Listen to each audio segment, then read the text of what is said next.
Let's begin. Hello students, welcome in Nasar classes. I hope कि आप लोगों की पढ़ाई बहुत अच्छी चल रही है और हमारे चैनल पे जो कंटेंट आप लोगों के लिए आ रहा है डेली, अभी हम लोग रिवीजन क्लासेस को लेकर के चल रहे हैं। आई रियली विश कि ये सब आपके लिए बहुत अच्छे से फ़ायदेमंद हो और इसी की वजह से हम लोग बहुत अच्छा कंटेंट रेडी करके फिर आपके पास उसको लेकर के आते हैं। डियर स्टूडेंट्स, कई सारे स्टूडेंट्स ने डायरेक्टली व्हाट्सएप पे मैसेज के थ्रू मुझसे ये मुझसे ये बोला है कि 1 नंबर के जो क्वेश्चंस हैं, जो 1 मार्क्स के क्वेश्चंस आते हैं पेपर में, उनको किस तरीके से अटेम्प्ट करना है या फिर उनके सॉल्यूशंस कैसे देने हैं। तो बहुत ही जल्दी मैं उस 1 नंबर के जो क्वेश्चंस होते हैं उस पर एक डेडिकेटेड वीडियो लेकर के आऊँगा। अभी हमारी टीम उसका PDF बनाने का काम कर रही है। बहुत जल्दी ये चीज़ रेडी हो जाएगी और फिर जो आपके पास एक तरीके से एक fruitful content like 1 hour long और 2 आवर लॉन्ग कॉन्टेंट जो होगा वो आपके सामने होगा। तो आज हम लोग अपने रिवीजन लेक्चर का जो नेक्स्ट वीडियो है, हम लोग पहले उसकी बात कर लेते हैं। तो वो है आपका चैप्टर कौन सा है? Area related to circle. क्या है? Area related to circle. Related to circle. ठीक है स्टूडेंट्स, तो एरिया रिलेटेड टू सर्कल अभी हम लोग पढ़ने वाले हैं। तो स्टूडेंट्स, इसमें सबसे पहली दो चीज़ें हैं जो कि मैं आपको बताना चाहूँगा। एक तो आपका ये सर्कल क्या हुआ, तो आपको इससे पहले भी मैंने सर्कल की जो डेफिनेशन है वो मैंने आपको बताई है कि अगर कोई एक पॉइंट है और अगर आप उससे एक फिक्स डिस्टेंस पे गए तो इस फिक्स डिस्टेंस पे जितने भी पॉइंट्स आपके पास आ रहे होंगे, अगर आप उन सारे पॉइंट्स को जोड़ दोगे तो कुछ इस तरीके से आपके पास एक आर्क बन जाएगा। तो ये जो आपके पास अभी फॉर्म हुआ है, ये हो गया आपके पास क्या? एक सर्कल। ठीक है स्टूडेंट्स, तो अभी आपको सर्कल की डेफिनेशन दोबारा याद आ गई है। अब दूसरी चीज़ क्या है कि इसका रेडियस क्या होता है। तो जो ये फिक्स्ड डिस्टेंस है इसको हम लोग बोलते हैं क्या? रेडियस। और ये जो सेंटर है इसको जनरली हम लोग O से रिप्रेजेंट करते हैं। इतनी चीज़ समझ में आ गई। अगर मैं रेडियस का डबल कर दूंगा तो ये हो जाएगा आपका वर्ड डायमीटर। तो डियर स्टूडेंट्स, यहाँ पे देखो क्या है, आपको एरिया रिलेटेड टू सर्कल में 2 चीज़ों के बारे में अच्छे से पता होना बहुत ज़रूरी है। पहला जो है वो है सर्कमफेरेंस। क्या है? सर्कमफेरेंस। एक तरीके से सर्कमफेरेंस जो होता है आपका, ये पैरामीटर ही होता है। ठीक है, अगर आप पैरामीटर को समझ गए कि पैरामीटर क्या होता है, तो जिन फिगर्स में आपको पैरामीटर फाइंड करना होता है तो वो लेंथ ऑफ आउटर बाउंड्री होता है। ऐसे ही जब आप सर्कल की बात करते हो तो length of this outer boundary is what? Circumference. आ रही है बात समझ में? तो मैं यहाँ पे आपके लिए लिख दे रहा हूँ। क्या लिख रहा हूँ? Length of outer boundary. Outer boundary. तो लेंथ ऑफ आउटर बाउंड्री जो है वो आपका क्या होता है? वो होता है सर्कमफेरेंस। तो डियर स्टूडेंट्स, अगर मैं बोलूं कि इसका फॉर्मूला क्या है, तो सर्कमफेरेंस का फॉर्मूला होता है 2πr। आ रही है बात समझ में? तो अगर आपको रेडियस पता है, लेट सपोज अगर कोई सर्कल आपको दे रखा है और सर्कल का रेडियस, आपको मैं एक एग्जांपल देता हूं। एग्जांपल ये दे रहा हूं कि let radius r of a circle is 7 centimetre. 7 centimetre. ठीक है, find the circumference of it. क्या बोल रहा हूं मैं? Find circumference of it. Circumference of it. बहुत नॉर्मल सा क्वेश्चन है, बहुत, इसको बोलेंगे आप मासूम सा क्वेश्चन है ये। ठीक है, बट आपके डाउट्स को इनिशिएट करने के लिए या फिर आपको समझाने के लिए बहुत है, सफिशिएंट है। तो यहाँ पे हमने बोला क्या? सर्कमफेरेंस फाइंड करने के लिए सर्कमफेरेंस का फॉर्मूला ये है। तो मैंने लिखा यहाँ पे 2π और रेडियस की वैल्यू आपने 7 दे रखी है तो मैंने 7 कर दिया। अब आगे, तो पाई की जनरली वैल्यू हम लोग जो यूज़ करते हैं वो 22/7 होती है। इंटू आप अगर 7 करोगे तो 7 से 7 हो गया कैंसिल। 22 इंटू 2 तो ये हो गया 44 सेंटीमीटर। तो ध्यान क्या रखोगे? ध्यान ये रखोगे कि भाई ये है आपका लेंथ है, मेजरमेंट। ये जो है सर्कमफेरेंस क्या होता है? पैरामीटर की तरह होता है। ठीक है, तो ये आपकी लेंथ की वैल्यू कैलकुलेट कर रहा है। तो लेंथ किस में आती है? सेंटीमीटर की यूनिट में आती है। समझ में आ रही है बात? अच्छा, अभी ये चीज़ समझ में आ गई कि आपको ये जो तुम्हारा 2πr वाला फॉर्मूला था इसको आप कैसे यूज़ करोगे। अब यहाँ से हम लोग दूसरी चीज़ देखते हैं कि दूसरी चीज़ आपके लिए ज़रूरी क्या है। एरिया रिलेटेड टू सर्कल में आपके लिए जो दूसरी चीज़ ज़रूरी है वो क्या है?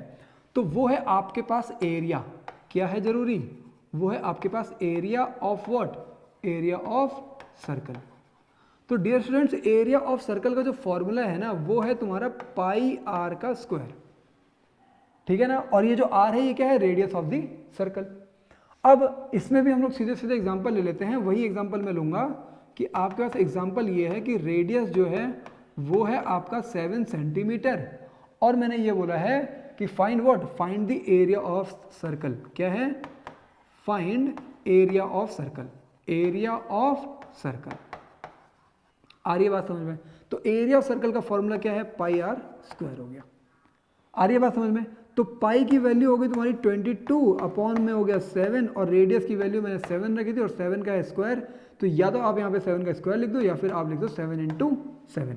तो देखो एक 7 से एक 7 कैंसिल हो गया, 7 2 जो होता है तुम्हारा 14, 7 2 जो होता है 14 प्लस 1 15, तो 154 मतलब 154 जो है वो आ रहा है आपका आंसर, मतलब 154 सेंटीमीटर स्क्वायर, मतलब 154 सेंटीमीटर स्क्वायर। आ रही है बात समझ में अभी तक? यहाँ तक कोई डाउट तो नहीं होना चाहिए, क्योंकि ये आपके बिल्कुल बेसिक्स थे। और आपको पता है कि जब भी मैं कोई नया चैप्टर स्टार्ट करता हूँ तो मैं कहाँ से स्टार्ट करता हूँ, बिल्कुल बेसिक से स्टार्ट करता हूँ। ठीक है, अच्छा अब इसके बाद आपको क्या चीज़ करनी है वो देखो, मैंने ये चीज़ आपको बता दी है। इसके बाद आपको जो एरिया है, जो आपका एरिया आया, मैं एक दूसरे पेन से यूज़ करता हूँ। अभी तक जो इंपॉर्टेंट चीज़ें हैं वो ध्यान रखना कि एक तो ये वाला फॉर्मूला हो गया पाई आर का स्क्वायर, और एक हो गया तुम्हारा ये वाला फॉर्मूला 2 पाई आर। ठीक है, ये दो फॉर्मूले अब तक जरूरी हैं आपके लिए। अब इसके बाद जो जरूरी चीज़ है आपके लिए वो क्या है उसको समझो।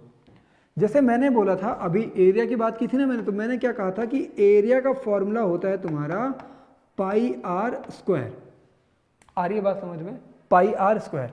अच्छा, एरिया कैलकुलेट करना है, इसका मतलब क्या हुआ, इसका मतलब ये हुआ कि आप ये जो पूरा जहाँ पे मैं भी शेडिंग कर रहा हूँ, अगर आप इसको पूरा कैलकुलेट कर लोगे तो ये आपका क्या आ जाएगा, ये पूरा का पूरा क्या आ जाएगा, आपका एरिया आ जाएगा। आ रही है बात समझ में? तो जो ये पूरा ब्लू पोर्शन है ये पूरा एरिया है। लेकिन ये एरिया कब आया होगा, तो देखो ये एरिया तब आया होगा, ये पूरा एरिया कब कवर हुआ होगा, तो अभी आपको एक डार्क ब्लू लाइन दिख रही है। इस लाइन को जब मैं यहाँ से घुमा करके, पूरे को घुमा करके यहाँ पे लेकर के आ गया हूँगा, तब आया होगा। इसका मतलब कि वो कितना घूम गया है, तो वो घूम गया आपका 360 डिग्री। कितना घूम गया है वो, 360 डिग्री घूम गया है। और जब वो 360 डिग्री घूम गया है तब उसने कितना एरिया कवर किया है, पाई आर स्क्वायर कवर किया है।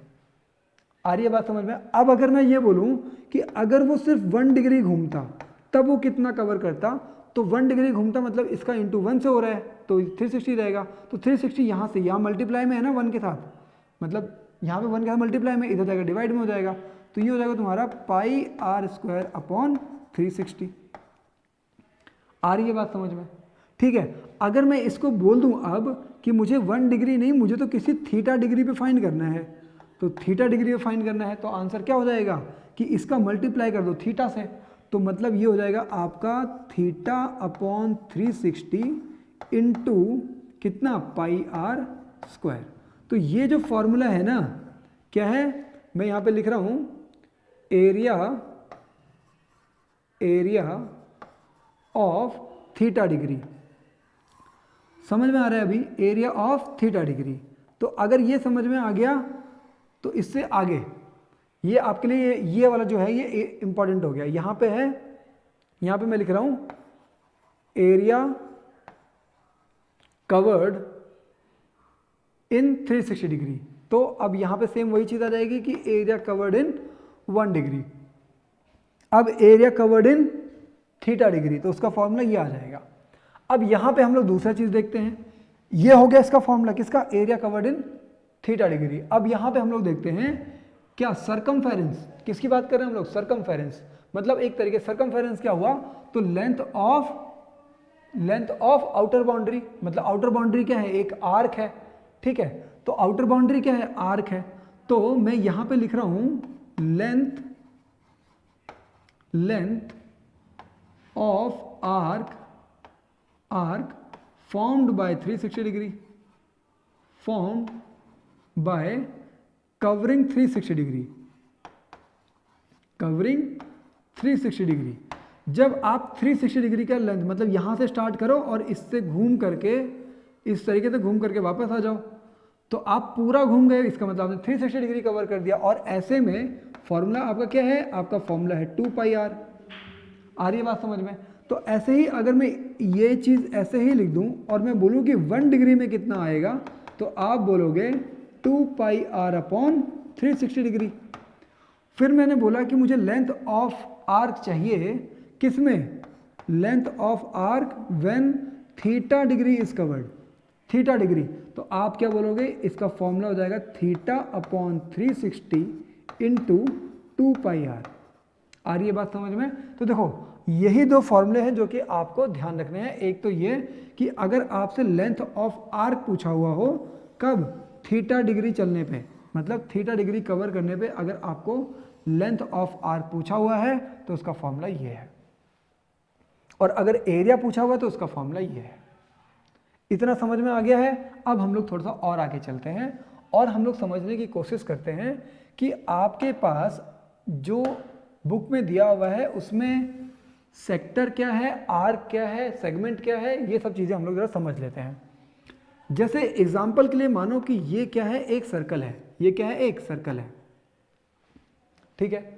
तो यहाँ पे ये जो पार्ट है इसको हम लोग बोलते हैं क्या, सर्कमफेरेंस होता है, बट क्योंकि ये कर्व्ड होता है तो इसका नाम होता है आर्क। क्या होता है, ये आर्क होता है। आ रही है बात समझ में? तो अगर मैं नॉर्मली अगर इसको इस तरीके से मेक कर दूं, ये इस तरीके से अगर मैंने इसको बना दिया है, तो अभी आपको जो रेड लाइन से जो दिख रहा है ये हो गया तुम्हारा आर्क। क्या हो गया, ये हो गया आर्क। लेकिन ये आर्क कैसा है, तो ये आर्क कंपैरेटिवली, क्योंकि ये एंगल कितना है 180 से लेस आपको दिख ही रहा है, तो ये हो जाएगा आपका माइनर आर्क। क्या हो जाएगा, ये आपका माइनर आर्क। आ रही है बात समझ में? अच्छा, आर्क की डेफिनेशन क्या होगी, तो length of curved length between two ends of the radius. ठीक है, अगर आप ये जो रेडियस है, ये एक रेडियस हो गई, दूसरी रेडियस ये हो गई, इसके दो एंड टर्मिनल्स ये हो गए, तो इनके बीच में जो कर्व्ड लेंथ है वो तुम्हारा क्या होती है, वो होती है आर्क। तो ये माइनर आर्क हो गई। अगर मैं यहाँ पे दूसरे कलर से शो करूँ तो ये वाला जो होगा, जो यहाँ से यहाँ तक जो होगा ये, ठीक है। अब आपको पता है इसके लिए थीटा कौन सा यूज़ होगा, तो इसके लिए थीटा ये वाला यूज़ होगा, इधर वाला यूज़ होगा। तो ये तो फिर 180 से ज़्यादा है, तो जब 180 से ज़्यादा है तो ये हो जाएगा आपका मेजर आर्क। क्या हो जाएगा, ये हो जाएगा आपका मेजर आर्क। आ रही है बात समझ में? यहाँ तक चीज़ें क्लियर हो रही हैं? अगर आपको पढ़ाने का तरीका पसंद आ रहा है, आपको चीज़ें अगर क्लियर हो रही हैं, तो आपको सिर्फ एक काम करना है कि आप अपने ग्रुप्स में या फिर अपने दोस्तों के साथ इस लेक्चर को, हमारी वीडियोस को शेयर करो, ताकि हमारा चैनल जो है वो थोड़ा ग्रो कर पाए। ठीक है स्टूडेंट्स, तो आपको ये समझ में आया कि मेजर आर्क क्या है। इसके बाद दूसरी चीज़ क्या है, अब देखो, तो अभी आपने पहली चीज़ जो समझ ली है वो है आर्क। इसके बाद हम लोग क्या समझेंगे, तो इसके बाद हम लोग समझेंगे सेक्टर को। क्या समझेंगे हम लोग, सेक्टर को। तो देखो सेक्टर क्या होता है, वापस मैं इसी चीज़ पे आता हूँ, तो मैं इसको येलो से मेंशन कर रहा हूँ। तो ये वाला जो एरिया है, ये वाला जो एरिया है, ये वाला जो एरिया है, ये है आपका क्या, ये है आपका, है तो ये सेक्टर। अगर मैं बोलूँ कि सेक्टर की डेफिनेशन क्या होती है, तो ये सेक्टर क्या होता है, area enclosed under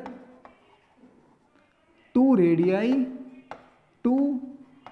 radii and arc. आ रही है बात समझ में? मतलब क्या हुआ कि दो रेडियस और एक आर्क, दो रेडियस हो गए, ये एक रेडियस ही हो गया, एक रेडियस ही हो गया, तो दो रेडियस के बीच में और एक आर्क के बीच में जो एरिया है वो होता है तुम्हारा क्या, सेक्टर। अब एक चीज़ ये देखो कि क्योंकि इसका जो एंगल है, ये एंगल तुम्हारा 180 से कम है, तो इसका मतलब ये हो जाएगा आपका माइनर सेक्टर। क्या हो जाएगा आपका, ये माइनर सेक्टर। तो दूसरा भी कोई सेक्टर है क्या, तो हाँ दूसरा सेक्टर है एक, और दूसरा सेक्टर आपको मैं रेड से शो कर रहा हूँ। जैसे कि आपका ये वाला जो एरिया है, ये वाला जो एरिया है, ये भी तो आपका क्या है, ये भी आपका दो रेडियस हो गए, ये एक रेडियस, ये दूसरी रेडियस, ये दो रेडियस हो गए, और ये क्या हो गया, ये आपका हो गया आर्क। तो दो रेडियस और एक आर्क के बीच में जो एरिया होता है वो होता है तुम्हारा सेक्टर। क्या होता है वो होता है आपका सेक्टर। और देन जब ये सेक्टर हुआ और ये 180 डिग्री से ज़्यादा है ये एंगल, तो ये हो गया आपका मेजर सेक्टर। आ रही है बात समझ में? तो आपको सेक्टर समझ में आ गया है। अब दूसरी चीज़ हम लोग समझते हैं क्या है, नेक्स्ट जो हमको पढ़ना है वो है आपका सेगमेंट। तो सेगमेंट क्या होता है वो समझेंगे अभी हम लोग। तो सेगमेंट देखो क्या होता है, इसके लिए मैं आपके पास एक दूसरा सर्कल बना देता हूं। जैसे मैंने यहां पे एक सर्कल बनाया ये वाला, ये इसका सेंटर हो गया O, ठीक है। तो सेगमेंट में आपके पास अभी एक चीज आने वाली है कॉर्ड। क्या आने वाली है? कॉर्ड, ठीक है। ये कोई एक कॉर्ड है। अब हम लोग ये देखते हैं कॉर्ड होती क्या है। तो कॉर्ड एक ऐसी लाइन हुई जो कि क्या है, किसी एक सर्कल को दो पार्ट्स में कन्वर्ट कर रही है। कोई एक ऐसी लाइन जो कि किसी सर्कल को, लाइन सेगमेंट, कोई भी एक ऐसी लाइन सेगमेंट जो एक सर्कल को दो पार्ट्स में कन्वर्ट कर रही है, और वो अगर वो लॉन्गेस्ट लाइन सेगमेंट होगी तो वो डायमीटर हो जाएगी। मैं यहाँ पे जरा कॉर्ड के लिए लिख देता हूँ कि कॉर्ड क्या होती है। कॉर्ड क्या होती है? तो ये क्या है, ये है एक लाइन सेगमेंट। क्या है? Line segment. और ये करता क्या है, तो ये डिवाइड कर देता है। क्या कर देता है? डिवाइड कर देता है। किसको डिवाइड कर देता है? सर्कल को। डिवाइड सर्कल इन टू पार्ट्स। तो कोई भी ऐसी लाइन सेगमेंट जो डिवाइड कर दे सर्कल को दो पार्ट्स में, तो उसको हम लोग क्या बोलेंगे? उसको हम लोग बोलेंगे क्या? उसको बोलेंगे हम लोग कॉर्ड, ठीक है। और जो लॉन्गेस्ट कॉर्ड होती है, क्या? लॉन्गेस्ट कॉर्ड जो होती है, लॉन्गेस्ट कॉर्ड वो होती है आपकी डायमीटर। क्या होती है वो होती है आपकी डायमीटर। आ रही है बात समझ में? तो लॉन्गेस्ट कॉर्ड क्या है? डायमीटर है। अब अभी इतना समझ में आ गया, कॉर्ड क्या था वो समझ में आ गया। अब हम लोग देखते हैं कि सेगमेंट क्या हुआ। तो देखो सेगमेंट का एक जो डेफिनेशन है वो जरा याद करके रखना। और सेगमेंट का डेफिनेशन ये है कि एरिया एनक्लोज्ड, क्या है? Area enclosed under what? Under chord and arc. एक कॉर्ड और आर्क के बीच में जो एरिया होता है उसको बोलते हैं हम लोग क्या? सेगमेंट बोलते हैं। तो जैसे एग्जांपल के लिए ये आपका क्या हो गया? ये एक सेगमेंट हो गया। देखो क्या है कि ये एक कॉर्ड हो गई, क्योंकि ये लाइन सेगमेंट इसको दो हिस्से में बांट रही है, ठीक है, एक ऊपर वाला और एक नीचे वाला। और दूसरी चीज ये हो गई, ये हो गया तुम्हारा आर्क। तो एक लाइन सेगमेंट मतलब एक कॉर्ड के बीच में और एक आर्क के बीच में जो एरिया है उसको क्या बोलेंगे? उसको बोलेंगे सेगमेंट। बट क्योंकि ये डायमीटर से नीचे है, ये जो लाइन है ये डायमीटर से नीचे है, तो इधर वाला जो एरिया हो जाएगा ये हो जाएगा आपका माइनर सेगमेंट। क्या हो जाएगा आपका? ये माइनर सेगमेंट। आ रही है बात समझ में? और दूसरी चीज ये है कि जो एरिया आपका ये वाला एरिया हुआ, ये वाला जो एरिया हुआ, ये भी तो आपका सेगमेंट है। क्यों? क्योंकि लाइन और आर्क के बीच का एरिया है ये। भाई ये लाइन हो गई आपकी, ये लाइन हो गई, और ये आपका क्या हो गया? ये आपका आर्क हो गया। तो लाइन और आर्क के बीच का एरिया क्या होता है? सेगमेंट होता है। तो ये हो जाएगा आपका मेजर सेगमेंट। क्या हो जाएगा? ये हो जाएगा आपका मेजर सेगमेंट। आ रही है बात समझ में? चीज़ें अभी तक एकदम क्लियर है? कोई डाउट तो नहीं हो रहा है?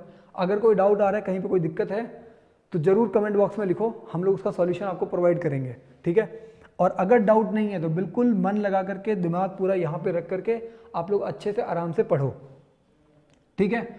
अब हम लोग चलते हैं इसके बाद नेक्स्ट टॉपिक पे। अभी हमने ये समझा कि भाई जो तुम्हारा सेक्टर सेगमेंट है वो क्या चीज़ें हैं, आर्क जो है वो क्या चीज़ें हैं, ये सारी चीज़ें अभी तक हमने समझ लिया है। अब हमारा नेक्स्ट क्या है? तो नेक्स्ट हमको ये समझना है कि एरिया ऑफ सेक्टर कैसे फाइंड करोगे। किसकी बात कर रहा हूँ मैं बात कर रहा हूँ एरिया ऑफ सेक्टर की। तो एरिया ऑफ सेक्टर क्या होता है? तो एरिया ऑफ सेक्टर हो गया तुम्हारा θ/360 इंटू πr²। ये हो गया तुम्हारा एरिया ऑफ सेक्टर, जो अभी आपको मैंने ऊपर बताया था कि अगर वो थीटा डिग्री कवर कर रहा है, मतलब अगर यहां से कोई थीटा डिग्री कवर कर रहा है, तो ये बना क्या रहा है? ये बना रहा है आपका एक सेक्टर। तो ये जो वो फॉर्मूला था वो किसका फॉर्मूला है? वो है एरिया ऑफ सेक्टर का फॉर्मूला। अच्छा, अब हमने तो एरिया सेगमेंट भी पढ़ा हुआ है, तो एरिया ऑफ सेगमेंट का फॉर्मूला बताओ जरा क्या होगा। तो एरिया ऑफ सेगमेंट, तो एरिया ऑफ सेगमेंट क्या आएगा आपका, तो एरिया ऑफ सेगमेंट हो जाएगा, देखो हम लोग जरा समझते हैं कि एरिया ऑफ सेगमेंट फाइंड कैसे करोगे। ठीक है, तो देखो क्या है कि आपको यहाँ पे इस वाले फिगर में अगर आपको मैं बोलूँ कि जो आपका येलो वाला पार्ट है सिर्फ आपको वो कैलकुलेट करना है, जो येलो वाला पार्ट दिख रहा है वो कैलकुलेट करना है, तो कैसे कैलकुलेट करोगे। मैं क्या करूँगा कि मैं इसको मतलब ये सेंटर पॉइंट है इससे एक रेडियस ऐसे करके जोड़ूंगा, एक रेडियस ऐसे करके जोड़ूंगा, ये दो रेडियस हो गए, एक रेडियस ये हो गया और एक रेडियस हो गया ये वाला। आ रही है बात समझ में, दो रेडियस हो गए, सेंटर से मैंने इसको जोड़ दिया। अब क्या करूंगा मैं कि अगर मैं इस पूरे को ऐसे करके कैलकुलेट करता हूं तो ये आ गया आपका एरिया ऑफ क्या, एरिया ऑफ सेक्टर। आ रही है बात समझ में, अगर मैं इसको कैलकुलेट कर लेता हूं तो एरिया ऑफ सेक्टर आ गया, बट सेगमेंट तो सिर्फ इतना वाला पार्ट है जो कि येलो येलो दिख रहा है, तो मतलब मुझे ये जो पार्ट है ये वाला पार्ट मुझे हटाना पड़ेगा अब। ठीक है, और ये क्या है, तो ये है आपका एरिया ऑफ ट्राइंगल। क्या है ये, एरिया ऑफ ट्राइंगल। आ रही है बात समझ में। ठीक है, तो एरिया ऑफ सेगमेंट का फॉर्मूला क्या है आपके पास, area of sector minus area of that triangle. आ रही है बात समझ में, इतना आ गया। तो area of minor segment find कर लो। फिर तो ये एरिया ऑफ क्या था, ये था एरिया ऑफ माइनर सेगमेंट। मैं यहां पे कहीं पे लिख दे रहा हूं, एरिया ऑफ, यहां पे मैं इसको लिख दे रहा हूं माइनर सेगमेंट, माइनर सेगमेंट। ठीक है ना। अच्छा, तो एरिया ऑफ माइनर सेगमेंट का फॉर्मूला ये हो गया। तो एरिया ऑफ मेजर सेगमेंट क्या होगा, फिर एरिया ऑफ मेजर सेगमेंट क्या होगा, मेजर सेगमेंट भैया। अच्छा, अगर कभी ये मतलब एक बार के लिए सोचो ये कि हम लोग मेजर और माइनर कैसे डिसाइड करेंगे, तो भैया अगर तो वो डायमीटर पे है, अगर वो जो लाइन है लाइन सेगमेंट अगर वो डायमीटर है तब क्या है, तब तो आपका ऊपर और नीचे सेम है, इक्वल है, इसका मतलब सेमी सर्कल है वो। बट अगर वो डायमीटर से नीचे है तो जो नीचे वाला एरिया होगा वो माइनर सेगमेंट और जो ऊपर वाला होगा वो मेजर सेगमेंट। और अगर वो लाइन सेगमेंट इससे ऊपर है मतलब डायमीटर से ऊपर है तो ऊपर वाला जो एरिया हो गया वो एरिया ऑफ माइनर सेगमेंट और नीचे वाला जो एरिया हो गया वो एरिया ऑफ मेजर सेगमेंट। तो एरिया ऑफ मेजर सेगमेंट देखो आप कैसे निकालोगे। अब आपको एरिया ऑफ माइनर सेगमेंट पता लग गया है, तो आप क्या करोगे, एरिया ऑफ सर्कल में से, एरिया ऑफ सर्कल में से आप माइनस कर दोगे, एरिया ऑफ सर्कल में से क्या माइनस कर दोगे, area of minor segment, area of minor segment. आ रही है बात समझ में। ठीक है, तो इतना है। मतलब यहाँ पे दो फॉर्मूले आपके लिए इंपॉर्टेंट हैं। पहला फॉर्मूला जो है आपका वो ये वाला है, कौन सा, एरिया ऑफ माइनर सेगमेंट, मतलब एरिया ऑफ माइनर सेगमेंट, उसका फॉर्मूला क्या है, area of sector minus area of triangle. But जब आपने area of minor segment find कर लिया उसके बाद आप फाइंड कर सकते हो एरिया ऑफ मेजर सेगमेंट। तो एरिया ऑफ मेजर सेगमेंट का फॉर्मूला क्या है, एरिया ऑफ सर्कल, मतलब पूरे सर्कल के एरिया में से इतना सा एरिया अगर माइनस कर दोगे तो बाकी जो बचा हुआ है वो वाला एरिया आपका आ जाएगा। आ रही है बात समझ में। तो अगर डायग्राम के साथ आपको चीज़ें समझ में आ गई हैं तो हम लोग इसको समझ गए हैं और हम लोग अब आगे चलते हैं। अब देखो क्या है, तो यहाँ तक मैंने आपका पूरा चैप्टर का जो रिवीजन था ना, वो चैप्टर का रिवीजन तो मैंने आपको अब क्लियरली कर दिया है। अब हम लोग क्या करते हैं, अब हम लोग कर रहे हैं क्वेश्चंस को, नंबर ऑफ क्वेश्चंस को हम लोग फटाफट ट्राई करेंगे और देखेंगे हम लोग कि किस तरीके से क्वेश्चंस को अटेम्प्ट करना है और उसको किस तरीके से सॉल्यूशन पे हम लोग पहुंच सकते हैं। इस बीच अगर कोई और चीज़ अगर हमसे छूटी है तो हम लोग देख लेंगे। तो length of arc of a sector of angle theta, तो ठीक है, लेंथ ऑफ आर्क मैंने आपको बता ही दिया है, length of area of segment भी आपको मैंने बता दिया है। एक क्वेश्चन है यहाँ पे, question number 8 of exercise 12.2। Exercise 12.2 का एक क्वेश्चन है, क्वेश्चन नंबर 8। ठीक है, और यहाँ पे ये जो क्वेश्चन आपको दे रहा है ये बोल रहा है a horse is tied to a peg at one corner of a square shaped grass field. तो देखो स्क्वायर शेप्ड ग्रास फील्ड है, तो मतलब मैं पहले एक क्या कर रहा हूँ, स्क्वायर शेप्ड ग्रास फील्ड बना ले रहा हूँ। ये क्या है, एक square shaped grass field. Square का मतलब क्या हुआ, स्क्वायर का मतलब हुआ कि सबसे पहली चीज़ कि सारे एंगल कितने डिग्री के हैं, 90 डिग्री के हैं। ये सारे एंगल कितने डिग्री के हो गए, 90 डिग्री के हो गए। और दूसरी चीज़ क्या है कि ये सारे क्या हैं, आपस में इक्वल है।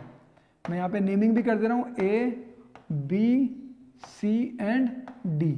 अब इसने बोला क्या हुआ है, a horse is tied to a peg at one corner of a square shape. तो मतलब मान लेता हूँ कि यहाँ पे मैंने एक पैग लगाया हुआ है।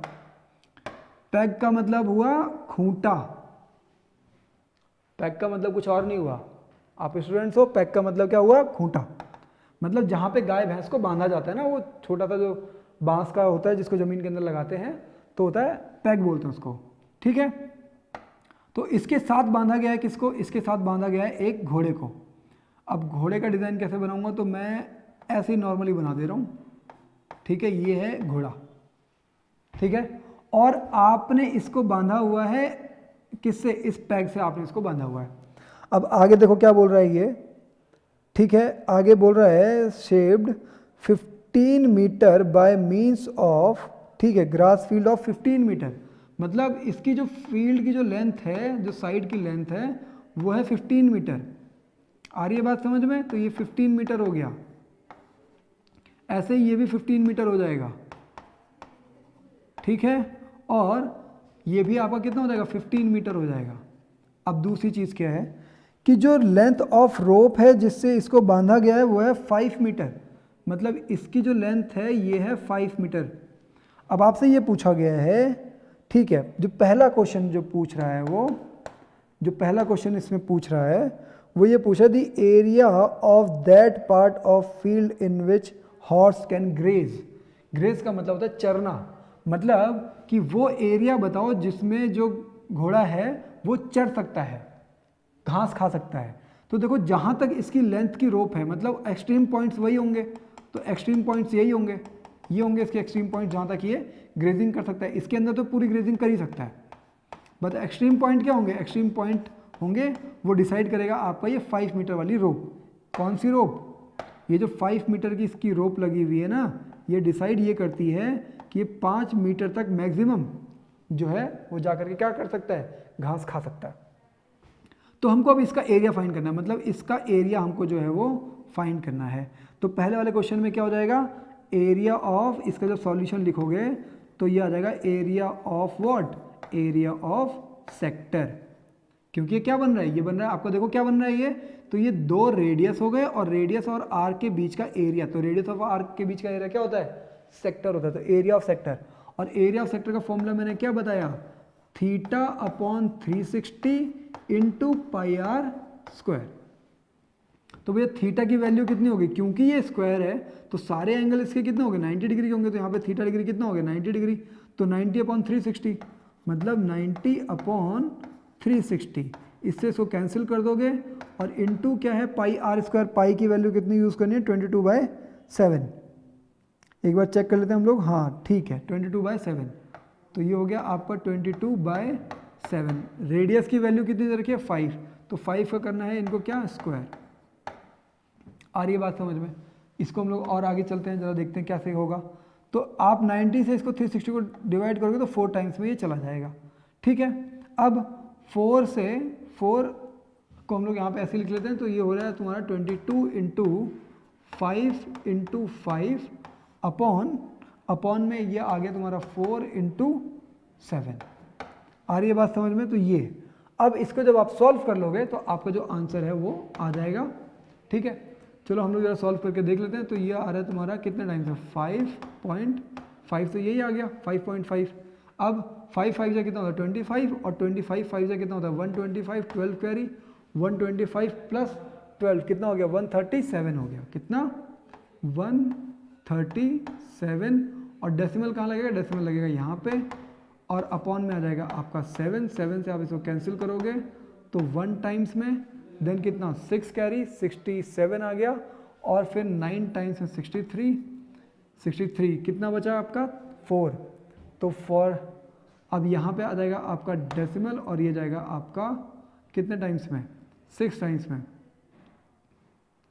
6 टाइम्स में, फिर बचेगा 3 और ये जाएगा 4 टाइम्स में। तो मतलब 19.64 और ये क्या है, मीटर है ना, तो ये मीटर स्क्वायर हो जाएगा। क्या हो जाएगा ये हो जाएगा आपका मीटर स्क्वायर। तो इतने एरिया पे वो ग्रेजिंग जो है वो कर पाएगा। आ रही है बात समझ में? यहाँ तक कोई डाउट की गुंजाइश आपको शायद अभी तक नहीं होनी चाहिए, ठीक है। तो ये हो जाएगा the area at which horse can graze on the field, ठीक है। तो ये वो एरिया आ गया। अब इसके बाद इसका सेकंड पार्ट भी है। सेकंड पार्ट ये बोल रहा है the increase in the grazing area if the horse rope were 10 metre long instead of 5 metre. तो इंक्रीज पूछ रहा है वो। तो भाई यहाँ पे ये क्वेश्चन थोड़ा सा वो लेंदी बनाने की कोशिश कर रहा है। देखो क्या बोल रहा है, सेकंड पार्ट हम लोग इसी क्वेश्चन का सेकंड पार्ट कर रहे हैं। सेकंड पार्ट में इसने ये बोला कि लेंथ ऑफ रोप को इंक्रीज कर रहा है। वो क्या कर रहा है, वो लेंथ ऑफ रोप को इंक्रीज कर रहा है। क्या कर रहा है, इंक्रीज कर रहा है। कितना इंक्रीज कर रहा है, वो बोल रहा है कि 5 के बजाय 10 मीटर कर दो। और पूछा क्या है उसने, इंक्रीज इन ग्रेजिंग एरिया पूछा हुआ है। क्या पूछा हुआ है, increase in grazing area, grazing area ये आपसे पूछा हुआ है, ठीक है। तो सिंपली देखो क्या है, सबसे पहला काम तो आप ये करोगे, एरिया ऑफ सेक्टर फाइंड कर दोगे। एरिया ऑफ सेक्टर फाइंड करोगे तो एरिया ऑफ सेक्टर का फॉर्मूला आपको पता है, theta upon 360 into pi R square. तो थीटा की वैल्यू है 90 अपॉन 360 इंटू पाई की वैल्यू 22/7 इंटू रेडियस, रेडियस है आपका 10 इंटू ये हो गया यहाँ पे 10, ठीक है। तो देखो इससे आप इसको कैंसिल करोगे तो कितने टाइम्स में, 4 टाइम्स में। एंड देन कितना आ रहा है जरा हम लोग देखते हैं। तो ये हो रहा है आपका कितना, 22 इंटू कितना 100 हो गया। तो 22 इंटू 10 इंटू 10 कितना हो गया, 100 अपॉन 4 इंटू 7 अपॉन 4 इंटू 7। तो ठीक है, हम लोग क्या करेंगे, देखो यहाँ पे क्योंकि अगर आपको यहाँ पे थोड़ा सा अगर प्रिसाइज आंसर लेकर के आना है ना, क्योंकि माइनस करना था, आगे चल के क्या करोगे, देखो एरिया ऑफ सेक्टर इसको मैं ऐसे रहने दे रहा हूँ अभी, ठीक है। और इंक्रीज एरिया फाइंड करना है ना, इंक्रीज ग्रेजिंग एरिया फाइंड करना है। क्या करना है आपको, यहाँ पे जरा यहाँ पे ध्यान दो, इस वाले पॉइंट पे आपको बहुत अच्छे थोड़ी सी बारीकी से सोचने की बात है। आपको बोला इंक्रीज इन ग्रेजिंग एरिया, क्या बोला हुआ है यहाँ पे मैं लिख रहा हूँ, इंक्रीज इन ग्रेजिंग एरिया। क्या बोला है, ग्रेजिंग एरिया में कितना इंक्रीज हुआ है। तो ग्रेजिंग एरिया में इंक्रीज फाइंड करना है ना, तो एक बार के लिए मान के ये चलो कि ये जब 10 मीटर की रोप होगी तो ये कहीं पे यहाँ कहीं पहुँच जाएगा ये, ठीक है। इतना एरिया में क्या करेगा ये, वहाँ पे ग्रेजिंग कर सकता है, वहाँ पे चढ़ सकता है, ठीक है। तो आपको ये बड़े वाला जो एरिया आ रहा है ना, इस बड़े वाले में से इस छोटे वाले को अगर आप माइनस कर दोगे तो आपको इंक्रीज कितना हुआ है, इंक्रीज तो भैया इतना हुआ ना, इंक्रीज कितना हुआ है, तो इंक्रीज सिर्फ इतने का हुआ है। ये वाला जो एरिया है, ये वाला एरिया है आपका इंक्रीज पोर्शन। तो इंक्रीज कैसे फाइंड करोगे, इंक्रीज फाइंड करने के लिए आपको जो बड़ा वाला सेक्टर फॉर्म हो रहा है उसमें से छोटे वाले सेक्टर को माइनस कर दो, ठीक है ना। तो हम लोगों ने बड़े वाले सेक्टर का एरिया कितना आ रहा है, तो वो 22 इंटू 100 अपॉन 4 इंटू 7, और इसमें से माइनस कर देते हैं हम लोग। कितना माइनस कर रहे हैं, ये वाला ले रहा हूँ मैं, ऊपर वाला कितना, 22 इंटू 25 अपॉन, देखो 5 5 का कितना होगा 25, 22 और यहाँ पे हो गया 4 इंटू 7। अब मैंने ऐसा क्यों किया, ताकि मुझे थोड़ा कैलकुलेशन के लिए आसान पड़ जाए, ठीक है। अब वो देखो आसान कैसे पढ़ने वाला है, देखो 22 अपॉन 4 इंटू 7 यहाँ पे भी है, यहाँ पे भी है, तो मैं कॉमन कर ले रहा हूँ। मतलब 22 अपॉन 4 इंटू 7 मैंने कॉमन कर लिया। 100 माइनस 25 ये हो गया आपका 75। अब इससे मैं इसको डिवाइड कर रहा हूँ तो ये आ जाएगा 5.5। तो 5.5 इंटू 75 इंटू 75 और अपॉन में आ गया आपका 7। तो देखो अब हम लोग जब मल्टीप्लाई करेंगे तो हम लोग कैसे मल्टीप्लाई कर सकते हैं, देखो 75 इंटू 55 कितना आ रहा है, 5 5 जाओगे तुम्हारा 25, 2 कैरी, 5 7 जाओगे तुम्हारा कितना 35, 35 और 2 37, और फिर यहाँ पे भी सेम चीज़ आएगी, और फिर ये हो जाएगा तुम्हारा 5, ये हो जाएगा 12, एंड देन ये 10 and 1 11, और यहाँ पे हो जाएगा तुम्हारा 4। डेसिमल कहाँ लगाओगे, तो एक डिजिट से पहले डेसिमल है, तो मतलब 412। तो मतलब ये आ रहा है आपका कितना, ये आ रहा है आपका 412.5 अपॉन 7। इससे इसको डिवाइड करोगे तो कितने टाइम्स में जाएगा, पहले 5 टाइम्स में जाएगा, कितना हो जाएगा 35, और 6 बचेगा तो 62 हो जाएगा। तो आप डालोगे फिर कितने टाइम में, 8 टाइम्स में, कितना 7 8 56, 7 8 56, और 62 में से अगर 56 को अगर हम लोग माइनस करेंगे तो हमारे पास बच रहा है कितना 6 बच रहा है फिर से, तो फिर से ये 65 हो रहा है, तो पॉइंट आपका जाएगा ये 9 टाइम्स, मतलब ये समथिंग अराउंड 58.9 सेंटीमीटर, सेंटीमीटर दे रखा था या मीटर दे रखा था, मीटर दे रखा था, तो ये हो जाएगा आपका मीटर स्क्वायर में। ये है आपका increase in area when you increase the length of rope from 5 metre to 10 metre. तो इस तरीके से आपको देखो मैंने एक एक चीज बताई है मैंने यहाँ पे कि क्यों हो रहा है, क्यों हो रहा है, क्या हो रहा है, कैसे हो रहा है, ये सारी चीजें हमने इस पर ढंग से बात की है। तो आपको आई थिंक कि आपको यहाँ पे जो भी इस क्वेश्चन में ऐसे क्वेश्चन में डाउट रहे होंगे वो चीजें आपको क्लियर हुई होंगी। 5 मिनट में हमने इस क्वेश्चन को किया है पूरा। नेक्स्ट हम लोग चलते हैं, एक और कोई क्वेश्चन उठाते हैं, देखते हैं हम लोग कोई अच्छा सा क्वेश्चन आपके पास जो आ सकता है। और ये मैंने क्वेश्चन लिया है आपका, एक कार वाला क्वेश्चन लिया है, बट मुझे एक और क्वेश्चन जो मैंने सेलेक्ट किया था, जरा वो क्वेश्चन देखते हैं कहाँ पे है। वो क्वेश्चन कोई व्हील का क्वेश्चन करके था, ये है। क्योंकि ये क्वेश्चन मैंने इसलिए पिक किया हुआ है क्योंकि जब मैं ऑफलाइन क्लासेस लेता हूँ तो मुझे पता है कि मैक्सिमम नंबर ऑफ स्टूडेंट्स को कहाँ पे डाउट आती है और कहाँ पे मतलब किन क्वेश्चंस को वो लोगों को समझा करके क्वेश्चन हो जाते हैं। तो जो नेक्स्ट क्वेश्चन है जिसको मैंने पिक किया है आप लोगों के लिए, वो है आपका wheels of a car of diameter 80 centimetre. क्या है? अच्छा, ये क्वेश्चन नंबर कौन सा है वो भी देख लो। तो ये है आपका एक्सरसाइज 12.1 का, एक्सरसाइज 12.1 का क्वेश्चन नंबर 4, क्वेश्चन नंबर 4। और डियर स्टूडेंट्स ये बहुत अच्छा और बहुत क्लासिक क्वेश्चन है। समझने में देखो क्या है, ये बोल रहा है कि wheels of a car of diameter 80 centimetre. तो मतलब मैं यहाँ पे बोल रहा हूँ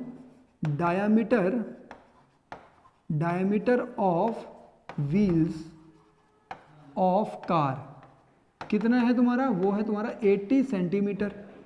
अब आगे देखो क्या बोल रहा है, how many complete revolution does each wheel make in 10 minutes. कितने मिनट्स में? टाइम जो आपको दे रखा है वो दे रखा है 10 मिनट्स में। कितना? 10 मिनट्स में। नेक्स्ट क्या बोल रहा है, 10 minutes when the car is travelling at the speed of 66 kilometre per hour. Speed of car क्या है?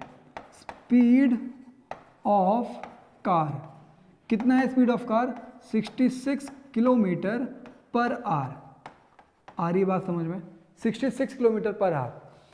अच्छा, बस इसमें आपको ये फाइंड करना है हाउ मैनी कंप्लीट रिवॉल्यूशन, मतलब आपको फाइंड क्या करना है, find complete revolution, find complete revolution of each wheel. ठीक है, तो ऐसा।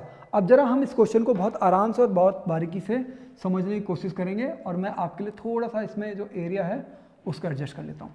ठीक है, अब देखो क्या है, कैसे करेंगे हम लोग इस क्वेश्चन को। समझो पहले इस चीज़ को। इसने बोला है speed of car 66 kilometre per our है। दूसरी चीज़ इसने ये बोली कि डायमीटर ऑफ व्हील भी आपको दे दिया है, find the complete revolution find करना है। अब स्टूडेंट्स ये समझो कि मानो ये है आपकी कार, ये हो गई आपकी कार, ठीक है, ये कार हो गई। और ये मानो कि इसके हो गए टायर, ये हो गए इसके टायर, ठीक है, ये इसके टायर हो गए। और ऐसे कितने? 4 टायर होंगे। अब देखो स्टूडेंट्स क्या है कि जब ये गाड़ी चलेगी ना, जब ये गाड़ी चलेगी, ठीक है, तो घूम क्या रहा होगा, तो घूम रहे होंगे इसके व्हील्स।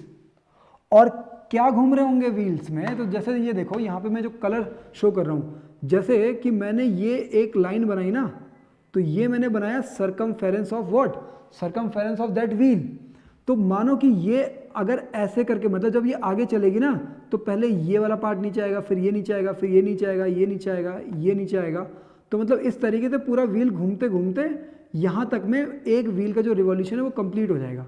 लेकिन यहाँ से यहाँ तक की दूरी कितनी होगी, तो यहाँ से यहाँ तक की दूरी कितनी होगी, ये वाली दूरी होगी। जो इसका सरकमफेरेंस है वो सरकमफेरेंस क्या है, 2πr है। ये चीज़ समझ में आई है। अब तो मतलब यहाँ से यहाँ तक जो दूरी है उसमें एक रिवॉल्यूशन किसका कंप्लीट हो गया, व्हील का कंप्लीट हुआ है। क्यों? क्योंकि लेंथ कितनी है, 2πr है। अब अगर मैं बोलूँ कि ऐसे ही ये जो व्हीकल है ये लगभग यहाँ तक चला हुआ है, तो आपको क्या करना है, सीधे सीधे इस पूरी लेंथ को 2 पाई आर से डिवाइड कर दोगे तो आपको ये पता लग जाएगा कितनी बार वो व्हील घूमा है। आ रही है बात समझ में? तो आपको सबसे पहली चीज़ क्या पता करनी है? सबसे पहली चीज़ ये पता करो कि 10 मिनट में ये जो कार है ये कितने डिस्टेंस को ट्रेवल किया होगा इसने। तो मैं क्या बोल रहा हूँ? डिस्टेंस, क्योंकि ये जो यहाँ से यहाँ तक की लेंथ है वो क्या है? Distance travelled. तो distance travelled in 10 minutes, 10 minutes में उसने कितनी डिस्टेंस ट्रेवल की है। ठीक है, तो हम लोग उसको पता करते हैं जरा। तो 10 मिनट्स में देखो, 1 घंटे में वो 66 किलोमीटर चल जाता। 1 घंटे में मतलब 1 आवर में ये 66 किलोमीटर जा रहा था भाई। तो इसका मतलब 60 मिनट्स में ये कितना जा रहा था? 66 किलोमीटर जा रहा था। तो ये 1 मिनट में कितना जा रहा होगा? 66/60 किलोमीटर जा रहा होगा 1 मिनट में। ठीक है ना? तो इसका मतलब क्या हुआ? अगर मैं बोलूं कि 10 मिनट्स में कितना जा रहा होगा, तो देखो 1 मिनट में इतना जा रहा है, 10 मिनट्स में कितना होगा? 10 मिनट्स में इंटू 10 कर दो आप, तो क्या होगा? 66/60, इतने किलोमीटर से ये 1 मिनट में जा रहा है, इंटू 10 कर दो इसको, तो 10 से ये कैंसिल हुआ 6 टाइम्स में, इससे ये कैंसिल हुआ तुम्हारा 11 टाइम्स में। आ रही है बात समझ में? तो मतलब 10 मिनट्स में कितना चल रहा है वो चल रहा है 11 किलोमीटर्स। 11 किलोमीटर्स। अब दूसरी चीज़ ये देखो कि ये किस में दे रखा है? ये दे रखा है सेंटीमीटर में। किस में दे रखा है? सेंटीमीटर में। तो अगर मैं इसको कन्वर्ट करूँ किस में? अगर मैं इसको कन्वर्ट करूँगा किस में? चलो ठीक है, उसमें जो कन्वर्जन है वो बाद में देख लेंगे हम लोग पहले इसको कन्वर्ट कर लेते हैं किस में? किलोमीटर से मीटर में कन्वर्ट करेंगे तो ये हो जाएगा तुम्हारा 11,000। ठीक है, और अगर मैं मीटर में है ये, अब इसको सेंटीमीटर में कन्वर्ट करूँगा तो 2 जीरोज और बढ़ा दो तो ये आ गया तुम्हारा सेंटीमीटर में। तो टोटल जो लेंथ है वो इतनी कवर्ड हुई है। अब आपको लेंथ पता लग गया। अब मैंने क्या बोला था कि अगर लेंथ आपको पता लग जाएगा तो आप डिवाइड कर दोगे किससे? 2 पाई आर से, तो आपको नंबर ऑफ रिवॉल्यूशंस पता लग जाएंगे। तो इसका मतलब क्या हो गया? Number of revolutions of each wheel. दोबारा समझो कैसे फाइंड कर रहा हूं मैं। आपको पता है कि जब एक व्हील यहां से यहां तक चला होगा तो उसने मतलब यहां से स्टार्ट हुआ था तो ये पहले नीचे आया, फिर ये वाला पोर्शन नीचे आ जाएगा, फिर ये नीचे आएगा, फिर ये नीचे, क्योंकि व्हील चल रहा है ना। तो ऐसे ही चलते चलते जब व्हील यहां तक पहुंचेगा तो हो सकता है कि ये पूरा घूम करके यहां पहुंच गया हो। ठीक है, तो ये लेंथ कितनी कवर की इसने? तो जो इसका सर्कमफेरेंस रहा होगा तो वो 2 पाई आर है। अगर मैं बोलूं कि इतनी लेंथ है, जो कि लेंथ हमको पता लग गई है, इतनी लेंथ है, इतनी लेंथ वो चला है, तो कितने रिवॉल्यूशंस, मतलब कितने कंप्लीट रिवॉल्यूशंस हुए होंगे? तो 2 पाई आर है ना एक रिवॉल्यूशन की वैल्यू। तो आप क्या करोगे? पूरी लेंथ को 2 पाई आर से डिवाइड कर दोगे। मतलब नंबर ऑफ रिवॉल्यूशंस निकालने के लिए आप क्या करोगे कि ये आपका टोटल लेंथ हो गई जो कि उसने ट्रेवल किया है, उसको आप डिवाइड कर दो सर्कमफेरेंस ऑफ व्हील से। तो सर्कमफेरेंस ऑफ व्हील कितना है? 2 × 22/7 इंटू, अब ये क्या बोला था इसने? देखो ये बोला था उसने कि ये क्या है? डायमीटर दे रखा है उसने 80 सेंटीमीटर। तो इसका मतलब क्या आ गया? आपका 40 जो आएगा वो रेडियस आ जाएगा सेंटीमीटर में। ठीक है, तो बस अब इसको 7 को ऊपर लेकर के चले जाओ, 2 से डिवाइड करना शुरू कर दो। पहले मैं क्या कर रहा हूँ कि पहले मैं इसको 7 को तो ऊपर लगा दिया मैंने, इससे मैं इसको डिवाइड कर रहा हूँ पहले, क्योंकि 22 से 110 जो है वो 5 टाइम्स में तो डिवाइड हो जाएगा। और फिर जीरोस कितने बच रहे हैं? 1 2 3 4, तो 4 जीरोस यहाँ पे लगा दिए मैंने। ठीक है, तो 22 ने इसको डिवाइड कर दिया। अब क्या है? इस 0 से मैं इसका 1 0 कैंसिल कर दे रहा हूँ। दूसरी चीज़, इस 2 से मैं इसको जब डिवाइड करूँगा तो 2 2 जा हो जाएगा तुम्हारा 4, देन 1 कैरी, और ये हो जाएगा 2 5 जा हो जाएगा तुम्हारा 10, और 2 जीरोस यहाँ बच रहे हैं तो 2 जीरोस यहाँ पे आ गए, ये 2 भी कैंसिल। अब ये 4 बचा हुआ है, तो 4 से अगर आप इसको डिवाइड करोगे तो ये 4 से भी डिवाइड हो जाएगा। 4 6 जा 24 और 10 हो गया, तो 4 2 जा हो गया तुम्हारा 8, 1 कैरी, सॉरी 2 कैरी, और 4 5 जा हो गया तुम्हारा कितना? 20। ठीक है, अब ये 7 ऊपर चला जाएगा बस, तो 625 मल्टीप्लाइड बाय 7, तो यहाँ पे बताओ कितना आ रहा है? तो देखो 7 5 जा कितना आ गया? 35, 3 कैरी, 7 2 जा हो गया तुम्हारा 14, 14 और 3 कितना हो गया? 17, 1 कैरी, 7 6 जा हो गया 42, 42 और प्लस 1 43, तो मतलब 4375 रिवॉल्यूशन जो है वो एक व्हील ने इतने रिवॉल्यूशन जो है वो लगाए होंगे। तो इतनी बारीकी का ये क्वेश्चन था, आपको यहाँ पे लास्ट स्टेटमेंट यहाँ पे डालनी पड़ेगी।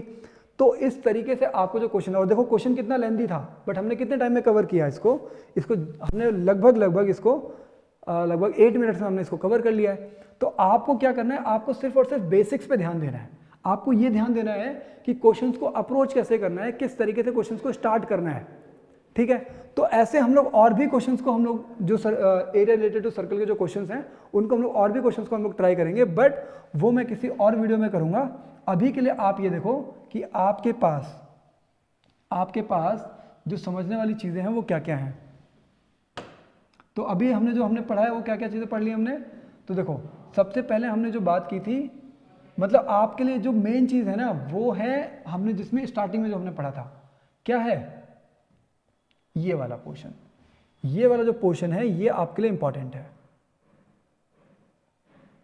ये ठीक है। तो स्टूडेंट्स अगर आप चाहो तो इस पोर्शन का आप लोग स्क्रीनशॉट जो है वो ले सकते हो, ठीक है। इतना पोर्शन जो है ये आपके लिए इंपॉर्टेंट है, जिसमें मैंने आपको लगभग सारी चीज़ों के बारे में बता रखा है। और ये हो गए आपके वो फॉर्मूलाज जो कि आपके लिए इंपॉर्टेंट है। स्क्रीन में आ रहा है, अभी शायद नहीं आ रहा पूरा, अब आ रहा है, ठीक है। तो ये देखो, हाँ इतने में सारी चीज़ें क्लियर हैं। तो देखो ये आपके लिए जो फॉर्मूलाज हैं एरिया और सरकमफेरेंस का, और उसके बाद फिर आपका जो एरिया ऑफ सेक्टर सेगमेंट क्या होता है वो हमने देख लिया, कॉर्ड क्या होता है, ये सारी चीज़ें जो हैं इस तरीके से आप इसका रिवीजन करो। अगर आपको इसमें कहीं डाउट है तो वीडियो को पीछे से दोबारा इसको देखो, ठीक है।